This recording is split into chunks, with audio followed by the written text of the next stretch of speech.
Good evening, everybody. Thank you so much for coming tonight. My name is Kristen Swift, and I am the Programs VP for the PTSA. I want to welcome you tonight to our program. We have Dr. Adam Leventhal from the USC. He's the director of the Institute for Addiction Science at USC tonight speaking to us.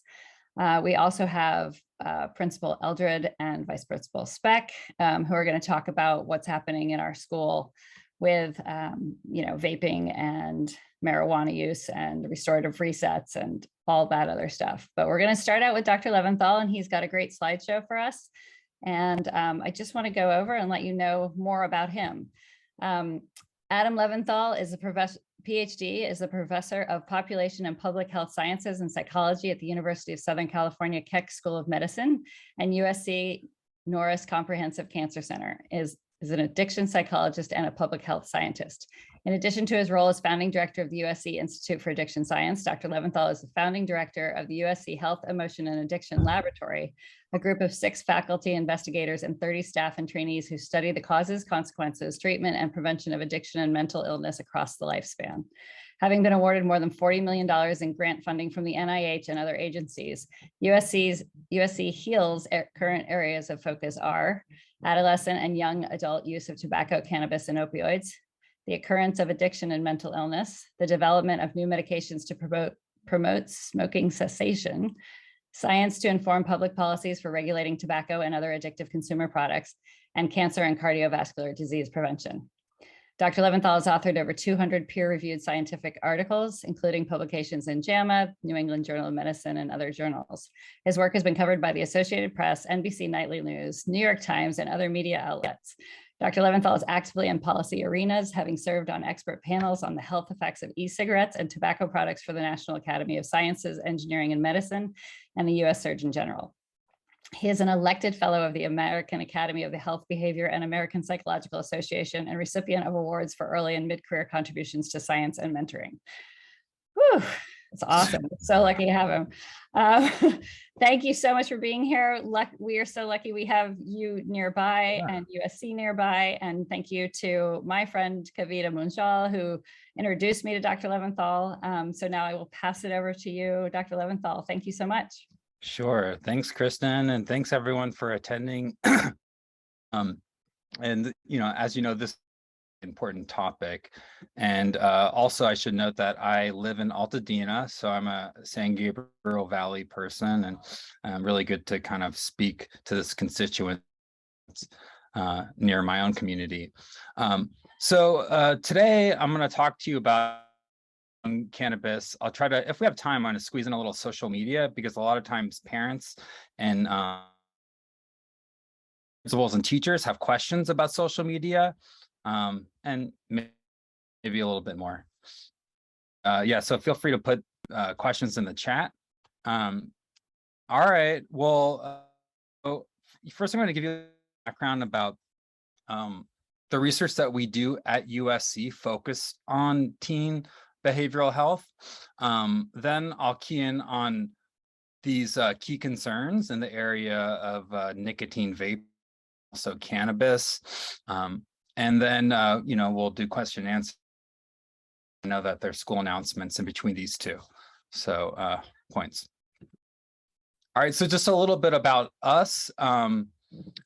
We are one of the largest and broadest academic units focusing on addiction here at USC in terms of nationally.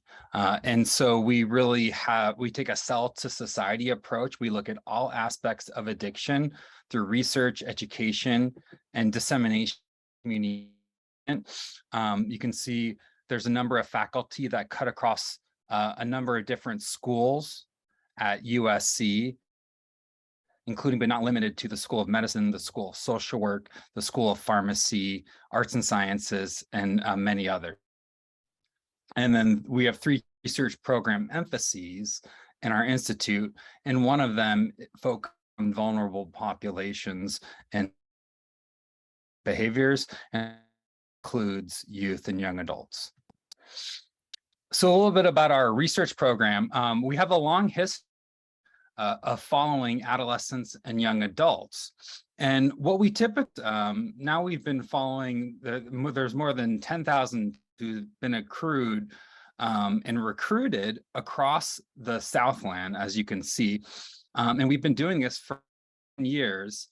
And we survey them on substance use, health, but also other timely issues, because things pop up that we wouldn't even think of when we come up with these studies. And so by surveying these youths every 6 months, we can adapt to how the landscape is changing. And as you know, lots changed since 2020, but and you know, the big goal of our research, only to do stuff that's interesting, but really to impact public health, inform prevention, and public policies. And I'll give you some examples of those in the realm of these areas that I'm on with this talk. So let's talk vaping. This is a crash course. So what is it? It's the act of inhaling an aerosol by heating a substance to the point of aerosolization, but lower the combustion. So sometimes people use the term vapor for this term. It's actually technically it's an aerosol. And why it's important is, unlike combustion, in which another way we talk about that is smoking, vaping doesn't heat the substance to as high of a temperature as when you smoke a substance, whether that's marijuana or tobacco. And so what that means is that there are typically less carcinogens and other toxins, but nonetheless, anytime you heat chemicals, you do cause chemical reactions that result in toxins. And of course, the only thing that people should put in their lungs is air. Almost all of them have propylene glycol or vegetable glycerin. So these are common products. So suppositories, for instance, these have these. So that's really the vehicle that holds the e-cigarette solution. Of course, there's nicotine, there's any variety of flavorants, and there's often other additives to make the aerosol more palatable. And it's mostly GRS that I believe is generally recognized as safe for ingestion, meaning that you can swallow it, but inhalation is unknown. And then, you know, of course, these can have cannabis. So this is an example of one of these, you know, in the inner workings. And these are the little e-liquids, as you can see. And here, see these, like, this looks like an ingredient listing. That's kind of tongue in cheek, because very, very few companies actually list their ingredients, unlike what you would see for a food product. Those types of listings are not required for e-cigarettes, so don't necessarily know what they're putting in their bodies. It said my internet connection is unstable. Are you hearing me okay? So a little bit about e-cigarettes. They're addictive, right? And so I show this slide because sometimes people ask me, well, you know, nicotine, what about the nicotine patch? Isn't that addictive? The answer is no, because one of the key things, this is, as you can see, this red curve, this is how much nicotine people have in their blood. And we know that not only the overall volume of nicotine that people get in their blood, that's one aspect that makes a nicotine or tobacco product addictive. But in addition to the overall volume, it's the speed of delivery, right? So just like a drug, if you are injecting a heroin versus smoking it, it's more addictive if you inject it. So it's the same thing with nicotine. And e-cigarettes over time are starting to mirror cigarettes in terms of their nicotine delivery. So they're not like therapeutic nicotine products like the gum or the patch. The other thing, which is just super fascinating to me, but also really important to understand, is that it's not the nicotine alone that makes tobacco products addictive. It's the combination of the pleasant sensory experiences, the taste, the smell, the feeling of stimulation in your airways, and also the hand-to-mouth movement. That plus nicotine synergizes, and it's like 1 + 1 becomes 4 in terms of addictiveness. That combination is critical. And so in the past, cigarettes really were the only product that really delivered both the big nicotine boost and the sensory stimulation. But now we know that e-cigarettes can actually do the same thing in a slightly different variant. So about these products, when I first started studying these products back in 2012, this is what they look like. And they were really originally marketed as a smoking cessation device. And there was a lot of interest from public health for that purpose and excitement, because maybe this could be something that could finally help get people off of cigarettes. Unfortunately, what happened was that the e-cigarette industry evolved in an unregulated environment. They created new products, and as you can see here, they clearly shifted their customer base in terms of who they were targeting. So these once we got to kind of 2014 and 2015, this is what e-cigarettes look like. Nothing like cigarettes. As you can see, a large, embellishments, and they made these super big clouds. And youth in our studies would talk about this idea of cloud chasing, and it would be kind of like an activity that teens would do. They try to blow big clouds, and of course all the sweet flavors. And then we even saw some teens using nicotine free just because they liked vaping so much during this period. And then we had a little bit of a downturn in terms of e-cigarette use in the population, as I'll talk about in a second, but then it bounced back up because of Juul. For those who are in the audience and have their cameras on, raise your hand if you've heard of Juul. Okay. Yeah, so Juul is a household name. Yeah, thanks, Tracy, Maria. So really, they revolutionize things. So just as we started making progress in terms of reducing e-cigarette use amongst youth, Juul came out. And basically, they've been described as the iPhone of e-cigarettes. Simple, discreet, went away from the large mega device and the huge clouds. And then it was more of an idea that people would want to quote unquote stealth vape, especially kids. And we were getting all sorts of reports of kids vaping literally in class, just going like this, and then blowing it, down into their shirt. And of course, youth were, and I believe still do, they called the bathroom the Juul room instead, because there's so much vaping happening. And then the other thing here is, remember I was showing you those nicotine curves before?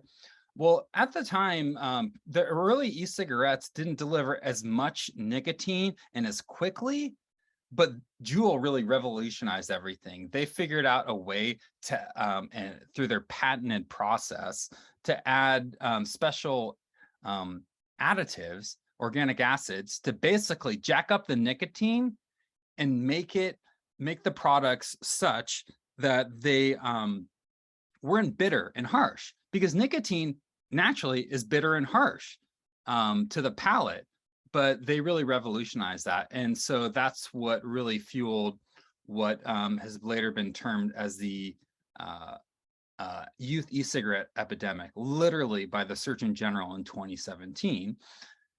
And then finally, now we've gotten to this point. This is where we are now. So now we have these disposable type pod products. So who's heard of Puff Bar? Okay, well, good. Well, Puff Bar is okay, thanks, David. Puff Bar is the current Juul. Juul's been regulated, and Puff Bar, it's actually, I believe the company is in China, mass manufacturing these products. They basically give you the same nicotine hit and satisfaction as Juul, except they're so easy. Instead of buying a Juul starter kit, which might cost you $30, $40, $10, right? And sometimes even cheaper, and you're ready to go. Just open up the package and start vaping. So a lot of barriers have been removed. And you know, kids are also have been historically getting these illegally off the internet. And then here, this is one of the things that we're seeing now. This is one example of Flume as one brand, but you know, Puff Bar has their variant. So basically, these are, so just like a McDonald's has a supersize, or they used to, I don't know if they still do, right? This is a supersize e-cigarette. So it might have 3 or 4 like they would give you the same amount as if you were to buy 3 or 4 regular e-cigarettes in one of these. And they don't cost that much more. So again, lowering the bar for people, literally no pun intended, for kids to get into e-cigarettes. So let me show you some data. This just really kind of quantifies probably what some of you may already know. This is US youth over this decade. You can see here the prevalence, the percentage of teens who use e-cigarettes was almost nothing. It rose quite considerably and peaked at 15% in 2015 amongst high school students. It dropped because some regulations started finally ensuing and some education, but then Juul reversed this. And then it went back down again. And we think that had to do with the COVID-19 pandemic. And we saw a lot of risky behaviors go down temporarily during the, you know, that quarantine period. And, you know, while mental health problems increased, substance use went down. And oh, damn it, I'm seeing my internet connection is unstable. Are you hearing me okay? You've sounded pretty good this whole good. time. All right. Yeah. Thank you. So we're gonna have to wait and see if this picks back up. But the FDA is cracking down on the regulations, which is good. And then, you know, part of this, and this surprised me, but I think this map is maybe from 2014, and this is nationally, that like literally a child could walk into a 7-Eleven and legally buy an e-cigarette. There was no federal national regulation. Now, California instituted an 18 or up early in 2009, but you know, people didn't even know these were nicotine products. And so, you know, that led to some of these issues. A little bit about the health effects. One thing that's really, let's see here. So one thing that's important to know overall is that people say, well, aren't they better than cigarettes? And the answer is yes, right? And so in a whole different context, if we're talking about adult who smoke cigarettes and have tried everything in terms of trying to quit, they've tried medications and patch, you know, an e-cigarette might be a good option because it's less harmful than cigarettes, substantially less harmful, right? And so that's important to note. Now, here we're talking about teens. And there is no benefit and only risk associated with youth e-cigarettes. And so while there's less toxins and less carcinogens, they do have toxins in it. And so we know that nicotine has affects the developing brain in a way that interferes with the development. It's a small effect. It's a small and subtle effect, but the parts of the brain that regulate attention and mood, so small, just because your child vapes doesn't mean that they're going to get depression, okay? But it's a small effect, and we want to take away anything like that. addiction is real in kids, and we see levels that are almost about similar to conventional cigarettes in terms of the addiction symptoms. And respiratory symptoms is something. We see things like wheeze, bronchitis, and then youth who have asthma develop asthma exacerbations when they vape. And we'll have to find out over the long term. This is still an experiment, sadly, because they've only been on the market. And lastly, about nicotine vaping, some of you, raise your hand if you remember that in 2019, there was an acute lung illness outbreak. You might have saw that on the news. Okay, right. That scared a lot of us because with about 4 million youth vaping at the time in the United States, and we're seeing these horrific pictures of these people who are being hospitalized, like this picture of this kid, you know, we started to get very concerned. Like, are we going to start to see thousands and thousands of kids having these because we're finally seeing the effects of e-cigarettes? And the answer is no. This syndrome that's called a volley, it's been linked to this additive, vitamin E acetate, that is in marijuana vapes. Not all marijuana vapes. It was a particular batch in a particular distributor who was selling adulterated marijuana vaping products and you know, oils and liquids that you could vape that had THC. So that is important to note. So we believe that these have been eradicated from the market. But if you're talking about things that are being developed either on the black market or in the market that is being only lightly regulated, we hope that this type of thing doesn't happen in the future. But for now, there is less of a reason to be concerned about this type of acute, severe lung disease. Doesn't mean that there could be other lung-related health issues associated with vaping, but this one we don't believe we will see unless something changes. Okay, so one of the things that how we've been contributing to the literature at USC, and I'm very proud of the work that we've done, is back in 2014, there was a lot of questions about e-cigarettes. We didn't know if it was a fad. We didn't know if it was damaging or it had any kind of major health effects. And some people were actually arguing, well, hey, you know, I'd rather have kids experimenting with these e-cigarettes than smoking cigarettes. Okay, well, we found the first evidence to show that this is not a diversion. Youth who start vaping e-cigarettes are not less likely to want to go smoke. They're more likely to want to go smoke. And that was an important finding. And as part of that finding, the US Food and Drug Administration used that as evidence to say, you know what, these are dangerous. These should be regulated, not as a separate product category, but just like other tobacco products. We want to regulate them the way we regulate cigarettes and cigars. And so some of these major national safeguards came into place. Now, but that didn't get rid of the problem, right? So I talked about Juul. And so one of the things that attracts youth to e-cigarettes is flavors. It's clear, right? And some of you may not know, but for conventional cigarettes, it is now, it's been since 2009, illegal to sell flavored cigarettes. The only flavored cigarette you could sell is a menthol flavored, and that's going to change, right? Fruit's not allowed.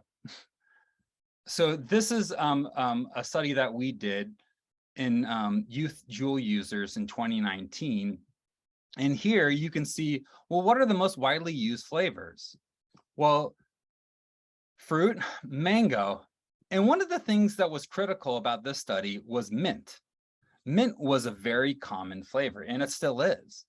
And one of the questions that policymakers and public health experts had was, well, maybe mint and let's lump mint together with menthol, and because we think that kids are not going to want to use mint or menthol. Only the smokers and people who smoke menthol cigarettes like Newport or Cool, they're the ones who are going to be attracted to mint or menthol, and we should leave those on the market for those adult smokers. But let's take away the fruity flavors. And so this study, basically proved that mint was a problem. And so now what we've seen is two major federal regulation policies that are clearing the market of these. So this is why you don't see Juul anymore. The only Juul products that are being sold are tobacco flavored and menthol, and now not even menthol is allowed to be legally sold. And then they're making their way towards clearing the market of puff bars. So the question is that the end of commercial nicotine products and its impact on youth? Will we see this as not being an issue anymore? Sadly, no, because the industry is pivoted. So now what you should be aware of, and if you take anything out of this talk, please learn about this new product category called oral nicotine, modern oral nicotine products. So this is not skull chewing tobacco. This is different. So as an e-cigarettes to cigarettes, that analogy, right? Oral nicotine products to chewing tobacco, totally different. So let me show you what I mean. So these are being marketed as tobacco free, and the truth is they don't have tobacco leaves. There's no shredded tobacco leaves. And same with an e-cigarette. There's no shredded tobacco leaves in an e-cigarette. But they do have nicotine. They come in several forms. There's pouches that you, these little sachets that you put in between your lip and gums. Then there's chewing gum, right? And this does not look like Nicorette, therapeutic nicotine gum. You can see this is designed to be appealing and attractive to, I would say, like for most of the population, but particularly youth. And then of course, nicotine gummies. And so that is a big scare and no-no. They're convenient and discreet. And so as I was saying earlier about kids vaping Juuls like this, well, now, are they chewing gum? What are they doing? You may not know, right? And so this is a real conundrum because there's no requirements that on the tablets, it says nicotine. And you can see here, it's not super obvious that these are nicotine products, even if you found the package, but any kid can just pop them out and put them in a plastic baggie. So more nicotine curves, obviously, I like studying nicotine, but basically these seem to have equal, if not more, nicotine delivery for some of these products, not all of them, but for some of them in comparison to standard chewing tobacco. And chewing tobacco is majorly addictive. So not as addictive as a cigarette and potentially not as addictive as an e-cigarette. But for a youth who's never used any type of nicotine product before, one of my concerns is that for some of us, and I say anyone who's tried a nicotine product, the first time you hit a cigarette or even hit a Juul, it's overwhelming for some. And they say it makes them too dizzy, they get nauseous, and they don't go back. Many do go back and kind of get used to it.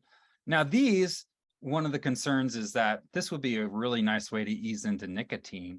And so some of those kids who might be turned off initially may not be deterred. So I don't know, that's just a hypothesis. So we'll have to wait and see. So things to be concerned about, same thing, this is nicotine. So it's addictive, it could affect brain development. It also could lead to risk of using other nicotine or drug products, just like the e-cigarettes were associated with cigarette use uptake. And the other thing that's, I think, recognize or problem is poisoning. So many of the teens, I'm sure at South Pass, I know, have younger siblings. They might even have some siblings who are toddlers. And any toddler or little kid who picks up a chiclet, puts it, it looks like a chiclet, puts it in their mouth, you know, nicotine poisoning is a concern. And so just, you know, because also I'm a public health professional, I have to like also talk about adults and that, you know, this is going to be something that should be, we know, orders of magnitude less harmful than cigarettes because of the lack of lung exposure, but we don't know about the toxicity and we don't know if these help people quit. So just kind of a side note, but I'll try to stick to youth in this. Well, in 2021, actually the FDA authorized one of these oral nicotine products. And the company who submitted their marketing application said, well, you know, youth and non-smokers and former smokers are unlikely to initiate, you know, with these. They're not interested. So these were kind of mint gums and mint kind of hard, you can call them hard candies or lozenges. So we did the study, and this was the first study to look at whether youth were using or interested in using these novel oral nicotine products. And what you can see here is this is a self-report measure of whether youth would be susceptible to wanting to try the products. And so this is e-cigarettes, and then here's cigarettes, and then here is the flavored pouches. So 15% of youth in our sample who had never tried e-cigarette or never tried any type of nicotine product of 9th and 10th graders across Southern California, about 3,000 of them, said reported some potential willingness to wanting to try. Now, a lot of them said that, you know, they definitely would not be interested. But this includes even teens who said like, yeah, probably not interested. But we know that even if teens who don't have a strong commitment to not wanting to use tobacco or nicotine are at risk. So this raises concerns. And then these are the pouches. Those are the sachets, the 8.7%. So this and some other research led to another update by the FDA, who cited our study as a public health crisis waiting to happen. And they were very concerned about the gummies. So they cited our research and basically pulled these gummies off the market. And the question is, what are they going to do with the gums? The hard, I'm going to call them hard candy for this audience, but the marketers call them lozenges. So that's kind of a wait and see. Well, so I'm just going to talk about cannabis, and then I'll throw it back to y'all, so we can probably make this by, yeah, for about 6 or 7 minutes. So, okay, cannabis. There are many cannabis products, so that's an important thing to note.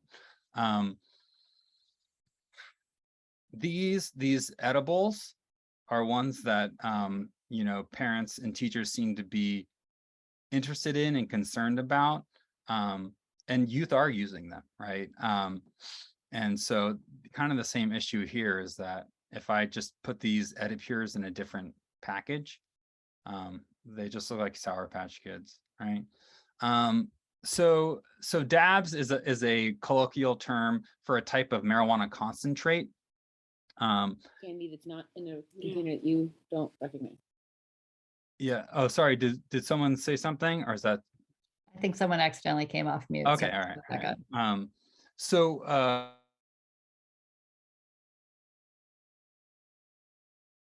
now you're on mute. Okay. All right. Am I better? Yeah. Yeah. Okay. So these marijuana, so people have probably heard, if you haven't heard this, but let me kind of reiterate. So people say, oh, well, this is not like the marijuana that you grew up with.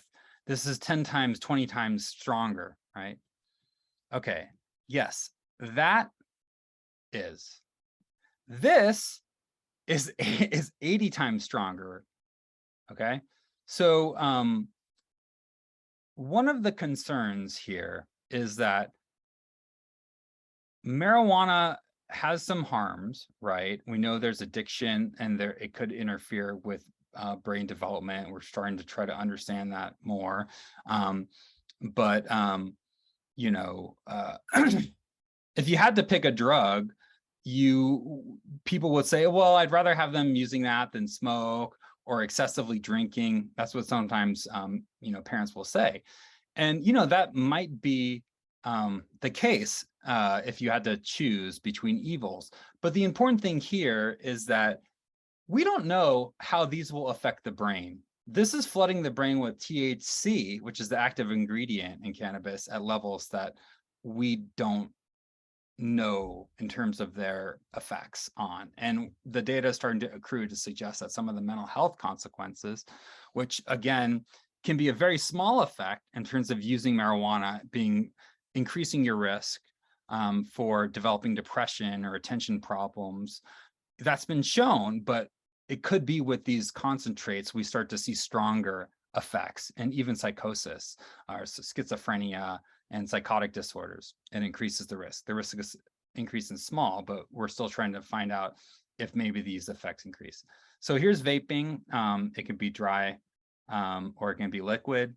And then this is something that I've been seeing recently. Sometimes these are the oils, and then people will squirt them in their mouth and put them under their tongue, super highly concentrated. So sometimes they're called RSO, Rick Simpson oil. So it's kind of really hard to tell outside of the package. These usually come in like a cellophane kind of package, and it'll say, you know, THC product usually if it comes from the dispensary. So a little bit about some of these are our data, I guess are old by now, from 2017, but these are the prevalence in 12th graders who would use any of these different types of cannabis products. And so dabs, those are the concentrates that I was telling you about. And you can see there's a lot of cannabis use. Cannabis is number one, higher than alcohol in the Southern California samples we've seen, and now, you know, higher than e-cigarettes and vaping. It used to be vaping was number one, but this seems to be number one in the samples we've been seeing. And then here's a past 30-day use. So in the past month, you know, these are, you know, fairly high numbers. And so I just like to kind of highlight this. So this is your standard kind of combustible means, like the flower that you smoke. So there's a little bit of a breaking prevalence, but not that much, as you can see. Because the ones in green are the ones that weren't really around much years ago. So this is this is a research study we did where we were interested in whether teens who use different cannabis products were more likely to start using other drugs. So cannabis is a problem. It's particularly a problem if afterwards they're using cocaine, they're using methamphetamine, they're using MDMA, Molly, ecstasy, right? And so what we found in this study was certainly there was fairly strong evidence that teens who use any types of these different types of cannabis products, particularly these concentrates, were more likely to start using drugs. So we need to understand if this is a causal effect. All these studies that I'm showing you about are observational studies. So we can't say this definitely causes it. Now, I can, in the question and answer, I can go into more nuances here and tell you a little bit, because I can't just say, yes, it's causal, no, it's not causal. You know, if there's a gradient of causality in terms of the evidence.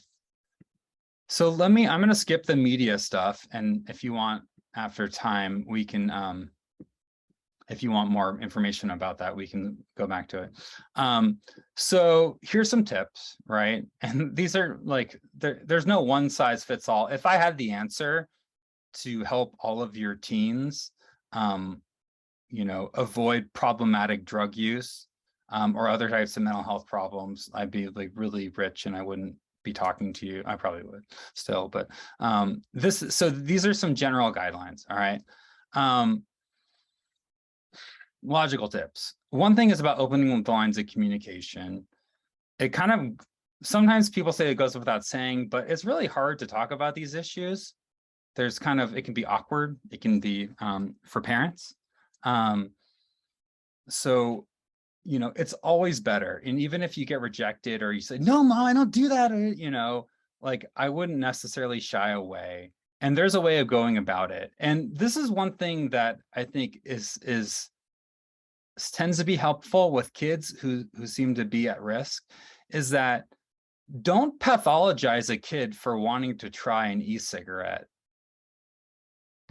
More, you know, at one point, 30% of all American high school kids were using e-cigarettes. So it was the norm, right? So it's a natural developmental process when you're a teenager, and as the brain's developing, people have a motivation, and especially kids, to pursue novelty. Now, what the problem is the other parts of the brain that are involved in decision making and impulse control aren't as well developed in adolescence as those parts of the brain where it's like, let's explore, let's try new things. And so it's normal for kids to want to try things that are fun. Now, of course, you know, you don't want to condone substance use because all substance use amongst youth is not recommended, although there are different levels of potential harm in terms of how frequently kids will use substances. But, you know, trying to not condone, but without being overly pejorative, seems to help, because that helps to reduce the lines of communication. And so kids are less likely to disclose if they're concerned about these types of reaction. So this is like some stuff that I have for, because parents ask me about social media and the pandemic and, you know, how do they deal with this? So I'll kind of skip that because we didn't go into this. And the last thing is promote parental well-being. So if you're in a bad space, it's hard to be a good parent. So you got to take care of yourself to the extent you can. And that kind of frees up your psychological resources so that you can be more thoughtful, because teens, they can be very salient stimuli. And when they interact, especially with their parents, the parents can feel very strong emotional reactions to their response. So if the parent is not doing well, they're more likely to engage in a non-productive conversation with teens. It's harder if you don't have those psychological resources and they've been depleted, because parenting a teen in any decade, and particularly now, this is probably the most difficult it's ever been. And it's not just because of marijuana and vaping. There's many, many issues, and teen mental health crisis, suicide. We have all sorts of problems that you all are well aware of. So, you know, Godspeed. We can talk more, and I'll be asking you for advice when my 6 and 10-year-old daughter age into high school. Thanks. This is fantastic. Thank you so much. The promote parental well-being always reminds me of that thing they say on the airplane, you know, put your mask on before you help your kid. So I wish they'd, you know, told us that before we had children, how important that was going to be. That is amazing stuff. Thank you so much. I think we need you back to talk about the social media piece another time, but we'll talk about that later. I'm going to turn it over now to Principal Eldred, who's going to talk about what's happening at our school so we can kind of bring it home locally. Mr. Eldred? Thank you. So great stuff, Adam. Like tremendous research, like and being a guy who's been in schools for a long time, it lines up with pretty much everything that I've seen and what I've experienced and what I've had to deal with young people. I mean, it's funny. I think back to 2015, and you know, I was looking at your timeline, and that is literally was my second year as an assistant principal, and the literally explosion of use on the campus that I was on previously to coming to South Pasadena was just incomprehensible. I mean, we literally could not keep up with it. And, you know, the availability, et cetera. We reached a point where we seemed to, you know, we have this giant uptick where it seemed every kid on campus was doing it. And then it seemed to level off a little bit, and then COVID hit. And that's where kids got super creative. You know, you talked about the accessibility of online sales. And with that, we saw, you know, honestly, prior to COVID, just about a year or so before the use of the marijuana vape pens and the extremely concentrated marijuana oils that kids were smoking.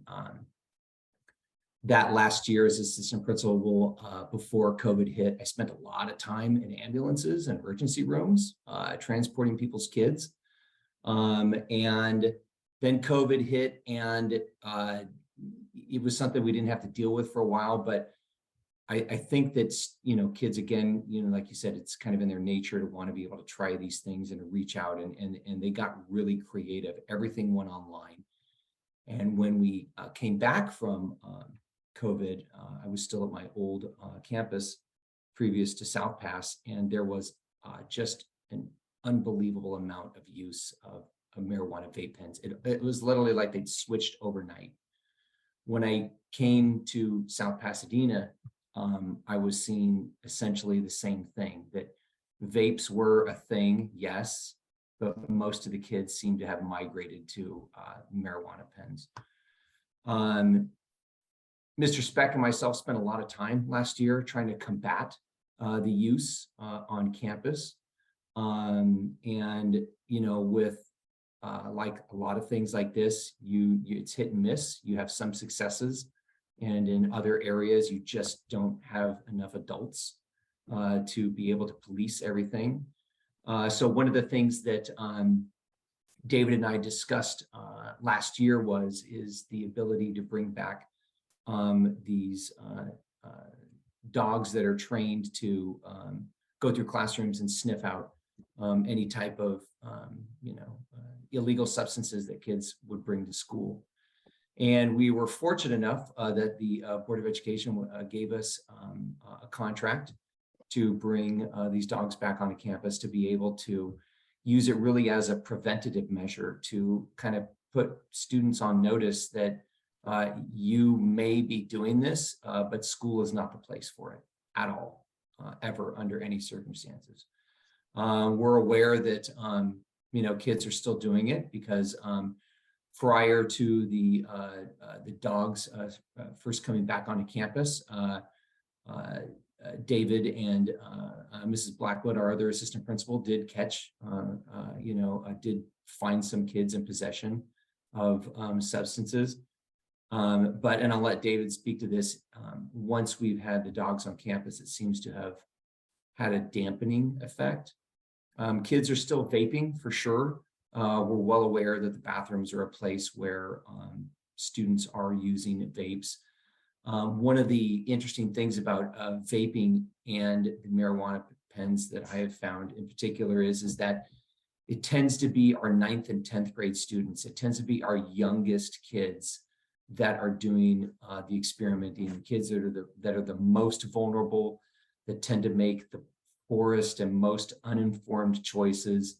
It tends to be those students. We don't get a lot of kids in the upper grades that are focused on getting ready for college, you know, taking their AP courses, getting ready for graduation. We don't get a lot of that. We do, it exists, but not in the numbers that it does for our youngest people.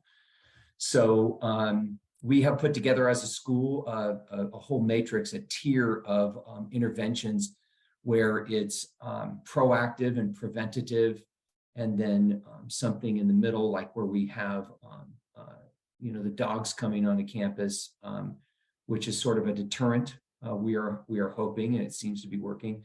And then lastly, a follow-up area in our tier on the back end for us to be able to provide health, you know, help and services for our students, counseling, anybody that they feel that they need to talk to or need to see in order to deal with an addiction, And then along with that, we're also providing a number of ways for students to be able to talk about any of these issues that they're facing with vaping or drug use through our restorative resets and our wellness days that we're doing on campus, and trying to be not as punitive as we were in the past, because, looking at your research, it's clear that, yes, this is something that kids are going to be attracted to. They're going to be drawn to. I mean, the packaging alone is enough right there. It reminded me of when I was younger and they had the cartoon camel, the Camel Joe, for the Camel cigarettes. It's kind of along on the same lines. It attracts young people. So we're trying a number of different approaches and prongs to be able to serve our students, to protect them, and to be able to serve them before they try something and after the fact if they do. And then David, maybe you want to speak a little bit about some of our restorative pieces that we're doing on campus. Yeah, and pre-COVID, we did also have the drug dogs on campus as well, and we noticed, like, we had them during the big surge that everyone's talking about when e-cigs kind of came in, and dabbing and all that. And we noticed we got to a point where we were pretty much not really catching much of anything. It was more of a deterrent. People were, kind of laying off. I've been working for several years now with our peer mediator groups. And a few years back, pre-COVID and a little bit into COVID, actually in the middle of COVID, we continued this online. I'm working with LAC USC Medical Center Foundation and the Wellness Center Group, talking about how we can try to combat vaping from a student perspective. And so we're still kind of working on that. And there are still some students in our peer mediation group that are tasked with this, and still trying to figure out ways that we can do things that are more student-centered, student-driven, students going in and having talks with classes. We had some extensive training with them, talking about secondhand smoke, thirdhand smoke, all of that comes along with vaping. We've also started doing some restorative practices for the past few years now, where students caught vaping. We have been doing a Vape Educate online course for them, where they have to complete an online course where they would learn about the effects of vaping. There were reflection pieces, then go through and discuss those with one of the assistant principals or one of our counselors after they were done, completed that course. Recently, I just discovered Stanford University has some free resources online that can be used. It's a tobacco prevention toolkit that I see Adam shaking his head and nodding his head. Great free resources online where we can get kids to understand the effects of vaping, understand what it's doing, lead to a conversation not only with us and with our staff at school, but that also opens the door to conversations at home, because they've been tasked with reflecting on that. So it can help open the doors to conversations with parents, with family members. Our counseling center, our Train Your Brain team, including Miss Prime, have some resources available in our counseling center. We actually had Narcotics Anonymous, a representative, come by and speak with Miss Prime about resources. We actually have a little metal caddy with brochures, flyers. Also have a list of resources where students could get their support groups locally within South Pasadena, in the area, and virtual. We're rebuilding that list because a lot of those resources kind of went away during COVID, a lot of the support groups and those things. We want to try, if we, through, students who we find on campus that are using, whether it's caught via drug dog or caught otherwise, we want to use those opportunities as learning experiences for students, and not be such a punitive measure, but more of a, okay, now we know that you're doing this, but what can we do to support you? So we do have restorative resets on our late start days. We have Chinatown services that come in and do great mental health restorative circles with our students on that Tuesday and Wednesday morning. All are welcome to join. We use it also for students who we catch, we assign it to them. We will also have counselors refer students who are having issues and having problems. So a lot of different things. We're trying to find a balance and a mix between the preventative measures as well as, like, when we do catch students doing it, what can we do to help and support? So I really I'm starting to now look into kicking up those support group resources and getting those out to anyone who would benefit from them.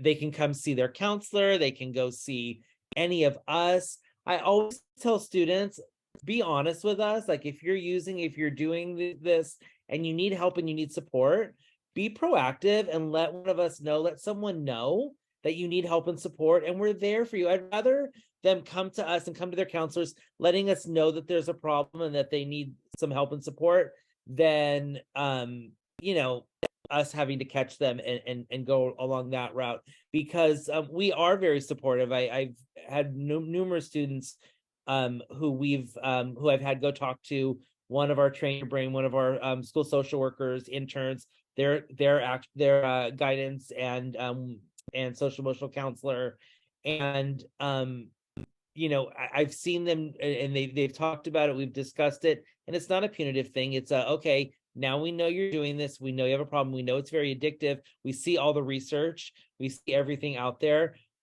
Here's the supports that we can do, and here's a game plan that we can come up with.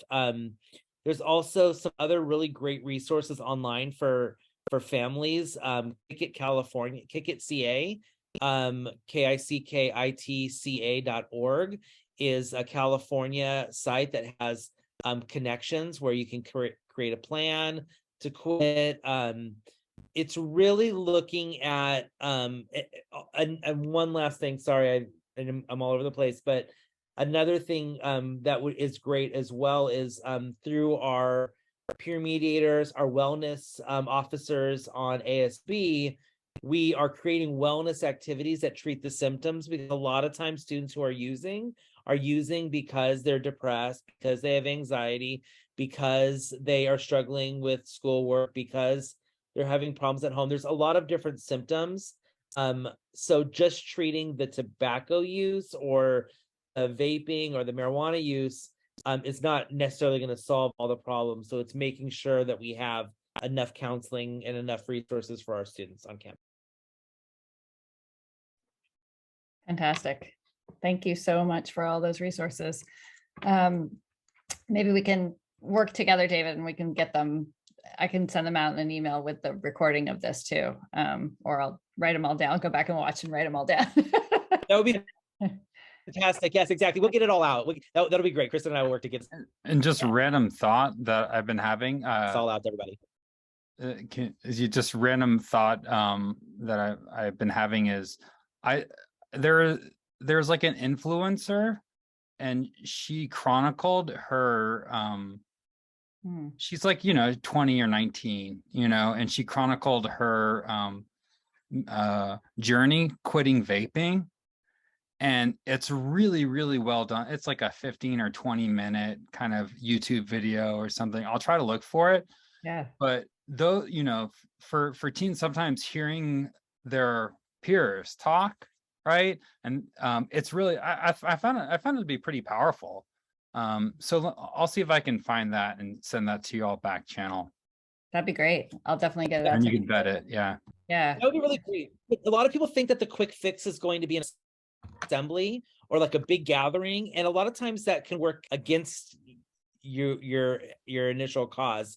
It can be too much, or it's a message that not everyone's listening to. So it's trying to be very strategic. Yeah, they need to listen. It's right. It's really hard to get adults' attention, and it's hard to get teens' attention. It's not because they don't want to. It's just there's so many things competing, especially with social and digital media and their lives. And so it's almost like that you have to have something that's going to be entertaining and engrossing.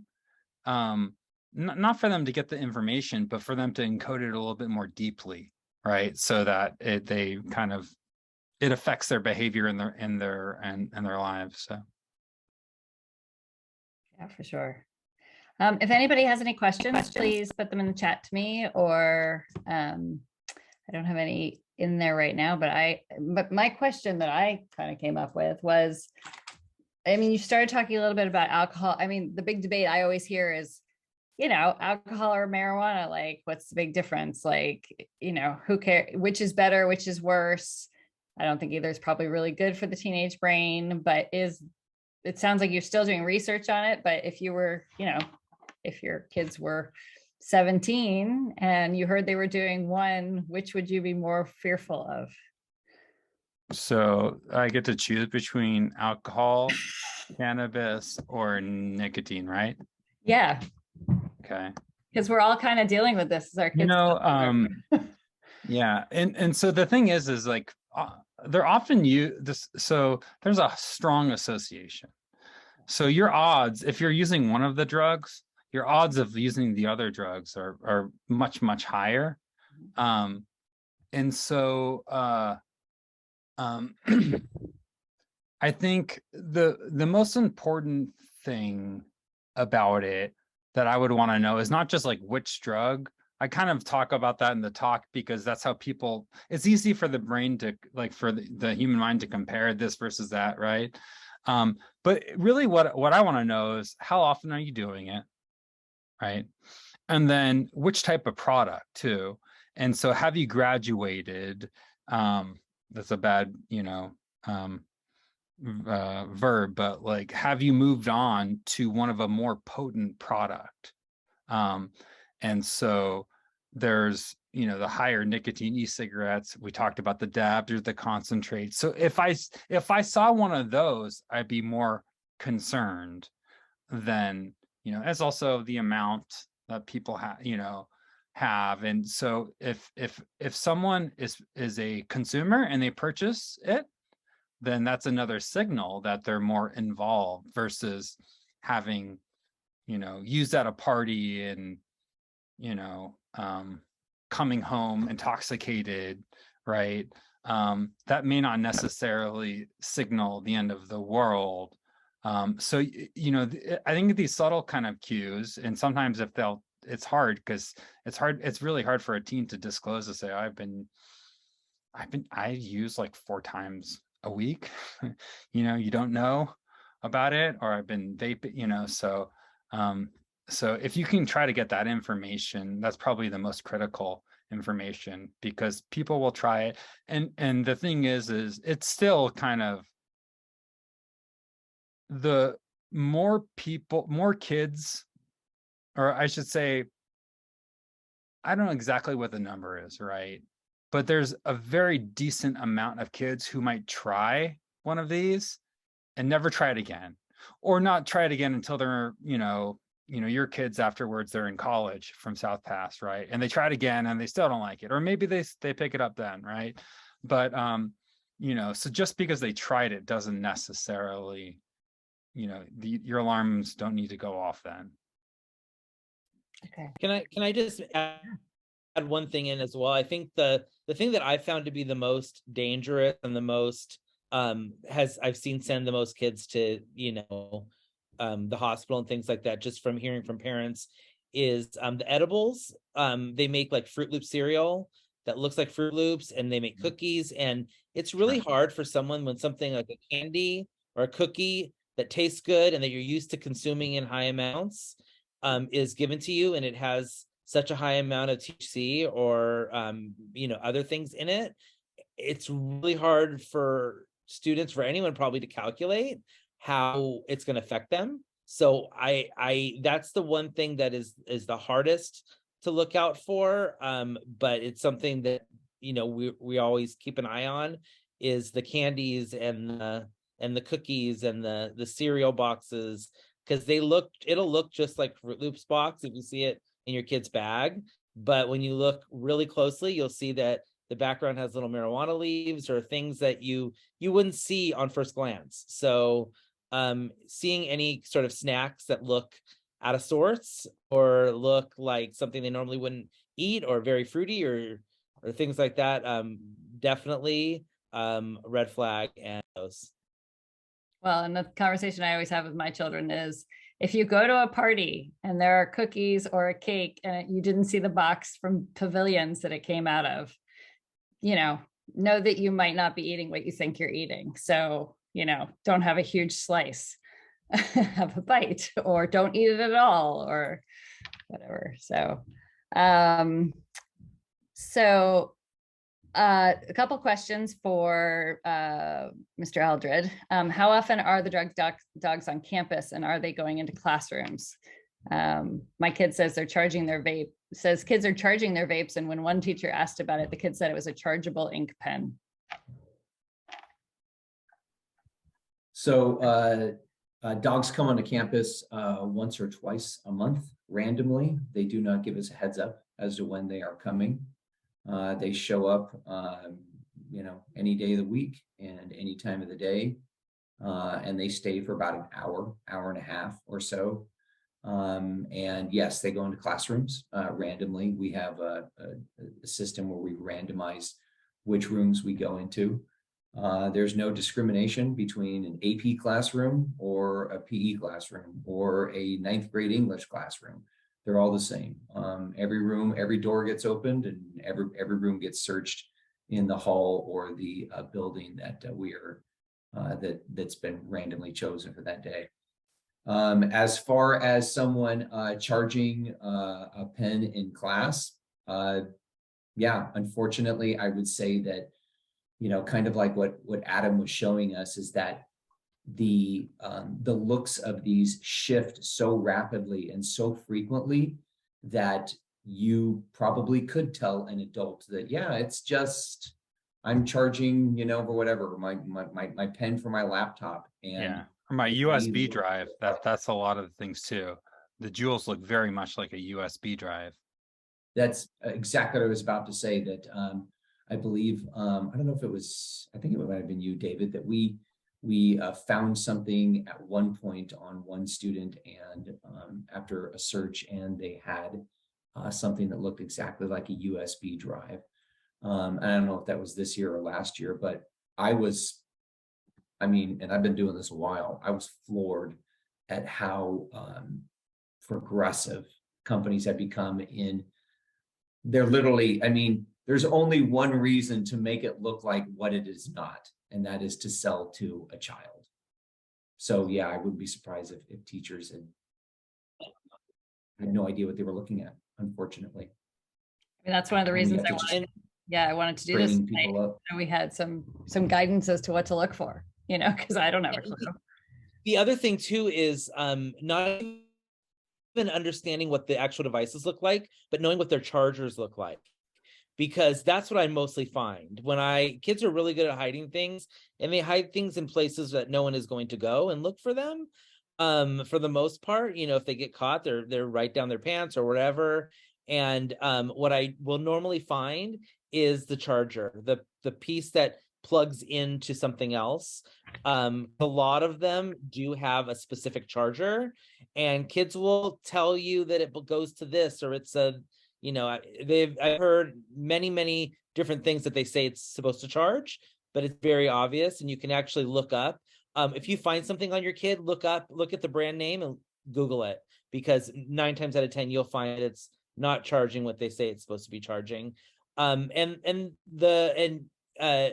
Leventhal was really on point with the trends, with what he was talking about, with his research on what is really popular right now, because the one that I've seen that's really popular right now is that really, I can't remember the name of it. It looks like a big bubble, the bigger supersized one. It's like it was in one of your photos. Flume. I've seen a lot of them lately. Which one is that? Yeah, the Flume. It looks like Flume, like a nitrous oxide canister. It looks like a little nitrous oxide tank. Yeah. That is super popular. Yes. Yeah. That's kind of the thing right now. I'm not. Yeah. And let me do a screen share, because there's a new trend that we've identified. I haven't I don't have any data on it, but we're gonna write a commentary piece in a scientific journal. But it's so look at that. The one thing I'm concerned about, so basically now these are vapes, right? Nicotine vapes. 8,000 puffs is a lot, but you can see here, I'm really concerned about like the little brother or sister toddler picking this up and going, candy, right? So this is what we're seeing. They look like toys. Here's another one. And then we've also been seeing them, and I don't have a picture of it. And I'll stop sharing now. But that look like lipstick. And so, you know, as Mr. Eldred was talking about too, is that, you know, the industry is so smart. And then it's also picks up on this trend. I think it's more younger middle school kids, but they like these miniatures. It's like a toy hobby, right? And so, yeah. So how do parents keep up with what to look for? Like, is there a best way? Do you have like on your website, is that a good place to just go and check every once in a while? How do we keep up with this when it's changing so rapidly? I mean, I don't think you can, Yeah. honestly. So yeah, so the Stanford, like they're funded to do this prevention toolkit. I think they have a marijuana one too, so they might update it. And so yeah, David was talking, I think, about that. And so that's a evidence-based resource. Their slides, for the most part, they might have other materials in there that are good, you know, and they talk about how the industry is trying to take advantage of kids, and come on, like how kids should not get manipulated, right? And then they, you know, they talk about nicotine in the brain, and I haven't looked at their cannabis materials, but they'll probably update it. The CDC sometimes does too. So sometimes I've gotten my images from the CDC, but you know, we're ahead of them at USC usually. And we just hear about things, you know, like we have one of my colleague, Dr. Whipfley, like her kids go to La Cañada High. So it's probably many of the same things that you see at South Pass High. They see there, and that's, we learn that way, and we learn informally when we're doing our surveys of our thousands of youth. So I think that there was a really cogent message by one of the on the chat. And so you know, yeah, you can try to look for the paraphernalia, but also just notice your teen's behavior. It's hard to kind of distinguish just normal mood lability. That's just part of being an adolescent and responding to your social environment, versus, you know, signs of potentially addiction. So you see this with nicotine vaping or smoking too. And sometimes you'll see irritability and, you know, come on, can't we just go home? I need to do, you know, like they'll want to get somewhere sometimes. And it's so they can get home and vape, right? Because they don't have their vape on them. So those types of behaviors might signal withdrawal symptoms. And then, of course, other things that happen where you have a mental health issue, and David was talking about it, right? And the mental health causes the substance use, which in turn makes the mental health problem worse. And so they're really hand in hand, not all the time, right? But certainly they do tend to go together, and they tend to exacerbate one another, right? And so that might be another sign. But you know, there's no foolproof way. Yeah. Just in case anybody didn't see it, so the comment that Dr. Leventhal is referring to is from Natasha Prime, who is our school social worker and train your brain specialist. So, and if you didn't see her last talk, it is on our website, and it was about all the mental health services that we have at school. And she did emphasize that same point in our last talk, which is really just look for changes in your kid, you know, clothing, friends, all that kind of stuff. You know, I think the one quote that she had last time was, you know, the people who are smoking and vaping are very friendly, and they're looking for more friends, and they're happy to take your kid in as a new friend because they want someone else to do it with. So if you see the new friendships, just, you know, try and get to know those kids, try and talk about who they are. So that was pretty awesome. We had a few questions. I'm going to go back to Mr. Eldred. We had a few questions about the bathrooms and just the bathroom situation at school. And I know you've addressed this in previous talks and stuff, but because we're talking about vaping, one of the comments that we got is someone's kid has asthma and just doesn't feel like they can go to the bathroom at school because it bothers their asthma. So can you just talk about the bathroom situation a little more? Yeah, I mean, and in that case, we do have other bathrooms on campus that students can utilize that aren't open to, the general student public. We have one in the 400 building. We've got the nurse's office.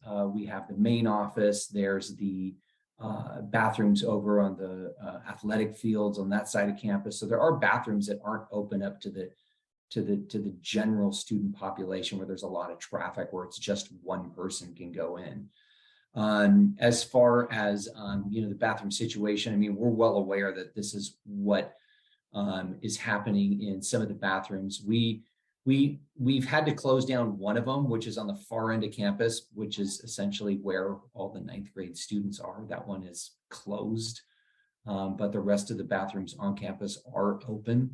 We do have security guards that rotate through there, but one of the problems is that, with this is that both of our security guards are male. So it kind of negates how much we can do policing of the female bathrooms. And it's not really, honestly, I hate to use the word policing, but we're trying to make these areas safe and usable for all the students on campus. And trying to prevent this activity from happening in the bathroom or anywhere on campus, period. So we are aware, and like I said, we do rotate people through and try to make sure that this is not taking place. One of the other problems that I think we run up against is the fact that there's more kids on campus than there are adults, and there's just it's hard for us to be able to manage every single small area like a bathroom throughout lunch with the limited number of adults that we have available during lunchtime, frankly. It's David, myself, it's Vanessa Blackwood, our other assistant principal, and it is two of our security guards. The library bathrooms have been closed lately, but that's because there's no supervision in there. Essentially, we have one classroom aide who's in there during lunchtime. And so that's another area that kind of is open and closed sporadically. But for the most part, the bathrooms on campus are open. Thank you. Another question that we got is, sorry, let me scroll back up here.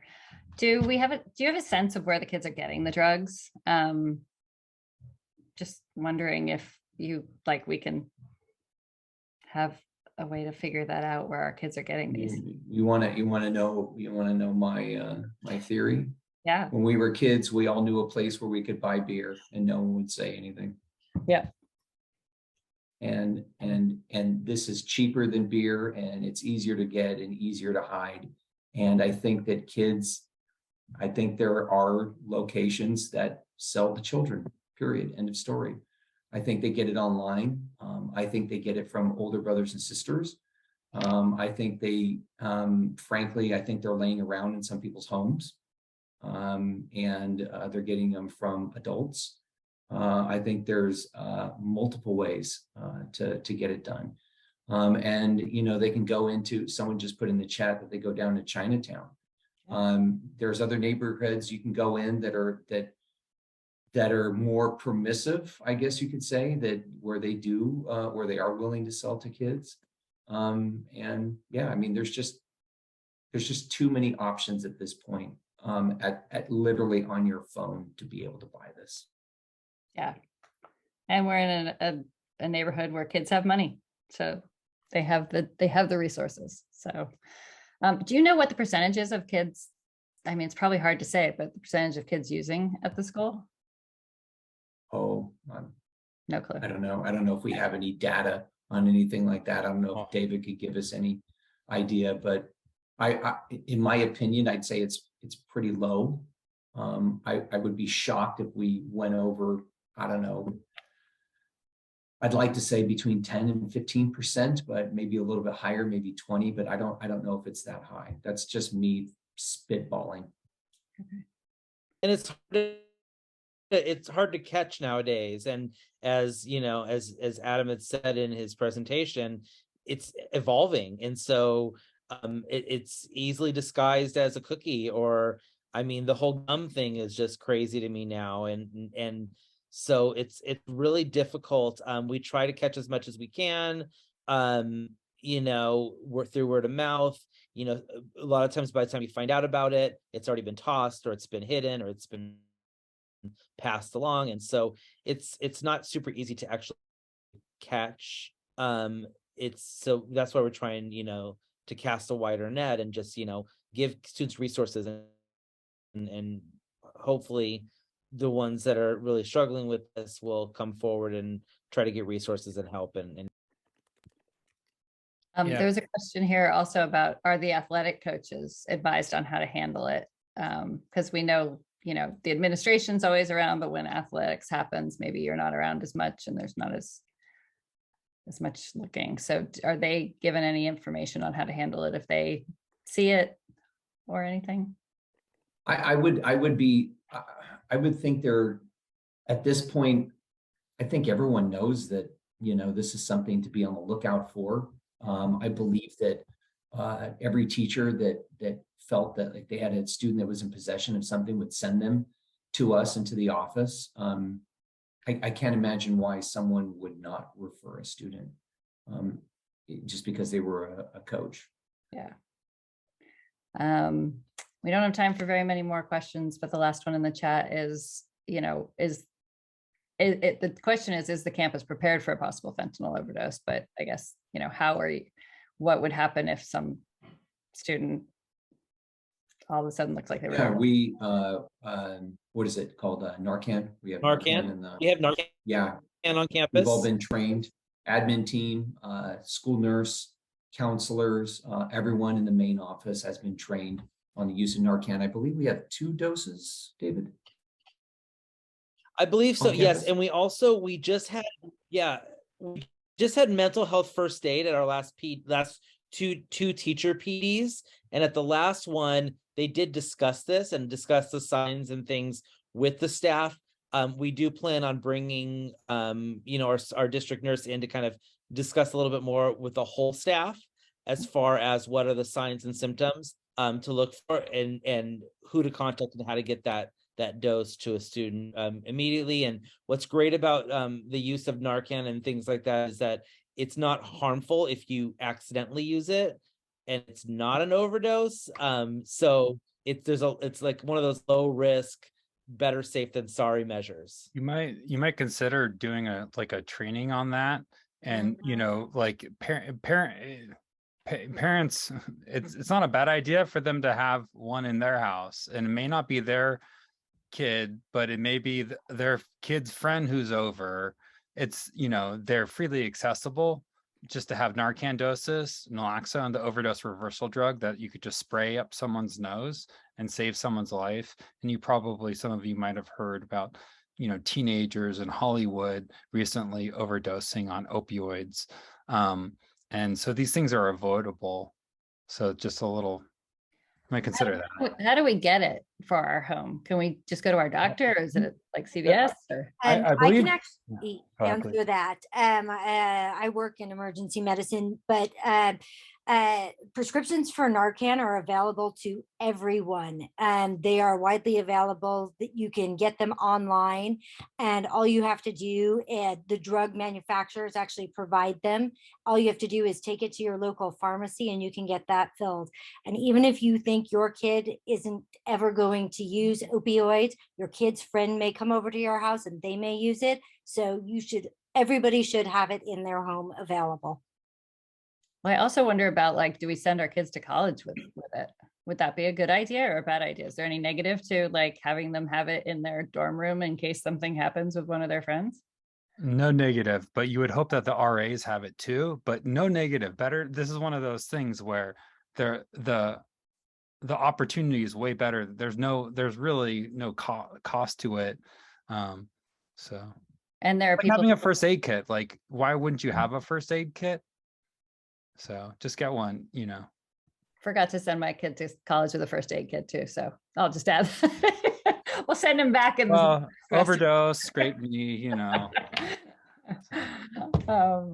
Well, I can't thank you enough. This has been an amazing evening to hear all of this. Thank you for doing this for us, Dr. Leventhal. It's amazing.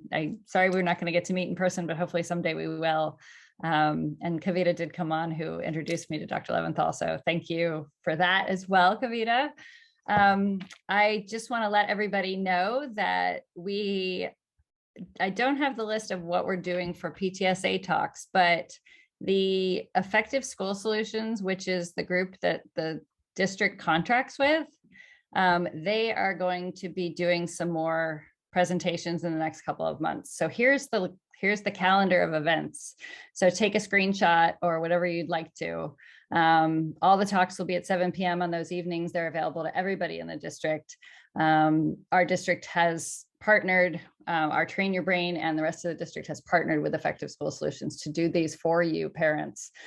So not only do we have, PTSA forums, but we have these forums through the district and, other forums through like Challenge Success. So we're hoping to get as much information out to the parents as possible this year. But there's the ones that are coming up. Some are more relevant to certain people and some are not.